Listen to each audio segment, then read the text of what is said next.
मैं आपसे एक बात ये जानना चाहता था, एक बात कही जा रही है इस हलफनामे में कि 3 मई को ही, आप कह रही हैं सरकार अभी जागी, सरकार इस हलफनामे के जरिए ये बताने की कोशिश कर रही है देश की सर्वोच्च अदालत को कि 3 मई को ही केंद्रीय बलों की 124 अतिरिक्त कंपनियां तैनात कर दी गई। 3 मई से ही आर्मी और असम राइफल्स की 185 यूनिट्स तैनात कर दी गई थी। यानी बताने की कोशिश ये कि तब भी सरकार ने फौरी कदम उठाते हुए हालात को संभालने की कोशिश की।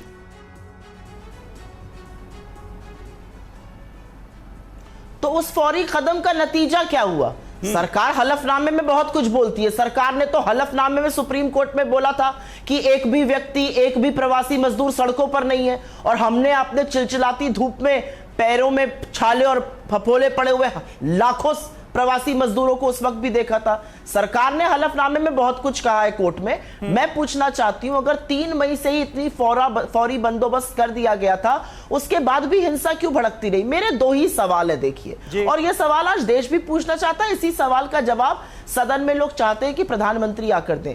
3 महीने से हिंसा हो रही है, 78 दिन तक इस देश के चुने हुए प्रधानमंत्री के पास वक्त नहीं है मणिपुर पर बोलने का, एक शांति की अपील करने का। जब बोलते हैं तो 36 सेकंड बोलकर निकल जाते हैं। 78 दिन के दौरान इस देश के गृह मंत्री मणिपुर में 4 दिन का प्रवास करके वापस आ जाते हैं। उनको पता ही नहीं चलता कि ऐसी भयावह घटना हुई है, ऐसी एक नहीं सैकड़ों हुई है। 78 दिन तक हिंसा चलती रही और मुख्यमंत्री कहता है अगर मेरे हायर अप्स कहेंगे तो मैं रिजाइन कर। अरे हमारी बात मत मानिए, आपका विधायक कह रहा है ये राज्य प्रायोजित हिंसा है।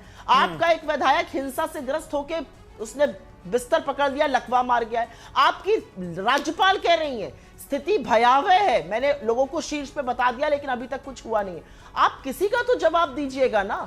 हलफनामे में आपने कोई ब्रह्मवाक्य थोड़ी लिख दिया है। हलफनामे में तो सरकार ने, जैसा कि मैंने बताया, प्रवासी मजदूरों पर झूठ बोला था, कोविड पर झूठ बोला था। मुझे क्या पता सरकार क्या बोल रही है। मैं कह रही हूं सरकार के अपने हलफनामे के अनुसार हर 32 व्यक्ति मणिपुर पर एक सिक्योरिटी बल है। उसके बाद भी हिंसा हो रही है। 3 मई को इतनी फौरी बंदोबस्त कर दिया गया, फिर तो हिंसा थम जानी चाहिए थी। हिंसा थम क्यों नहीं रही है? प्रधानमंत्री फ्रांस, अमेरिका, खाड़ी, इजिप्ट जा सकते, मणिपुर नहीं जा सकते। उनके विमान को मणिपुर जाना ही मना है। राहुल गांधी होके आए ना मणिपुर, लोगों के आंसू पोंछे, लोगों को ढांढस बंधाया। यही मोदी जी को भी करना चाहिए।